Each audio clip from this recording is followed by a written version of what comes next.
Water signs, Cancer, Pisces, and Scorpio, welcome po sa ating channel at ito ang inyong Daily Gabay Tarot Love Reading for September 1, 2023. Please be reminded that this is channel reading po. So, maaari kayong magka-relate o hindi. Just take what resonates. Gamitin ang reading na ito bilang gabay lamang. Balik po kayo dito bukas para sa ating Daily Gabay Tarot Reading for September 2, 2023. Please like, subscribe, and click bell button para updated po kayo sa Daily Tarot Reading natin. Maraming salamat po. Spirit guys, ano po ang ganap today? Pasensya na po sa ingay. Naabutan na ako ng umaga. Ano po ang ganap po today para kay water signs single? Wow! Some of you naka-receive ng invitation, a wedding invitation.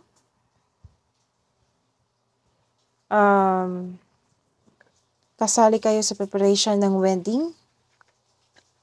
So, nagkaroon kayo ng soul connection dahil may unexpected person ka na mamimit sa wedding celebration, wedding ceremony. So, naka-witness ka ng isang wedding na nagdulot ito ng inspirasyon sa iyong buhay.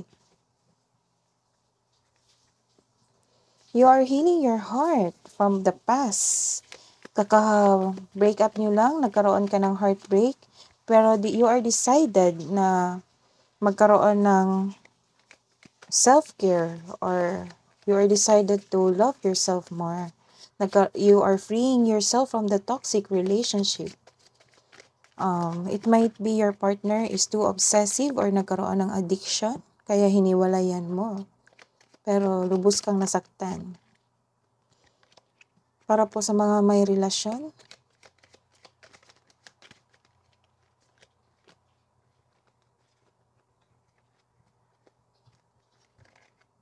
passion. Sa mga may relasyon, you have a chemistry. Malakas ang yung chemistry ngayon. You like each other. Mahal na mahal nyo ang isa't isa. Siguro, nagkaroon kayo ng outing o date. So, nagkaroon ng open forum sa inyong kapareha. You are having you are honoring yourself, your partner, nagkaroon ng matibay na relasyon. So, masaya kayo ngayon sa mga may relasyon.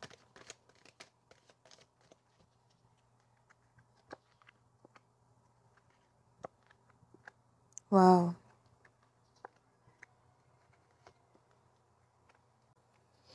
This is a reverse card. Nagkaroon ng breakup talaga. This is the confirmation. Nagkaroon ng breakup. You're healing yourself.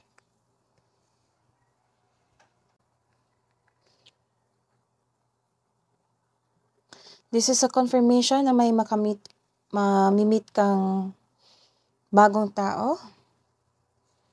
Bagong inspirasyon sa wedding ceremony. May bagong connection na may romance na parating na para sa mga single. Maaring parating na ito or nasa harap mo na.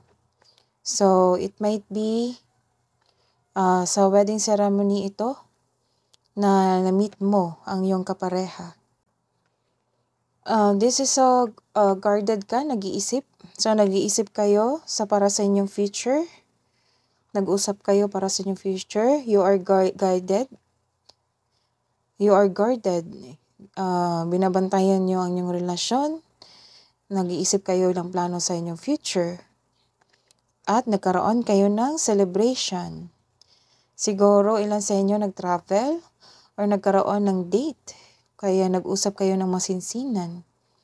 You are celebrating your monthsary, anniversary, or nag-attend kayo ng kasal. Kaya nagkaroon ng inspiration.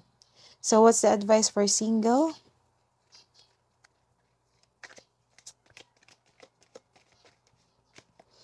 Para sa mga wala pang relasyon, breathe in bliss, exhale. So, inhale, exhale. Para maibsan ka sa iyong galit, sa iyong emotion, galing sa inyong past. But you are decided to take care of yourself. That is the confirmation. What is the love advice for single? Transformation. So, after this healing, nagkaroon ng transformation. It might be, may bago kang manliligaw. This is the third confirmation na bagong kang manliligaw. May posibilidad din na sasagutin mo ito. So, the love advice po para sa mga may relasyon.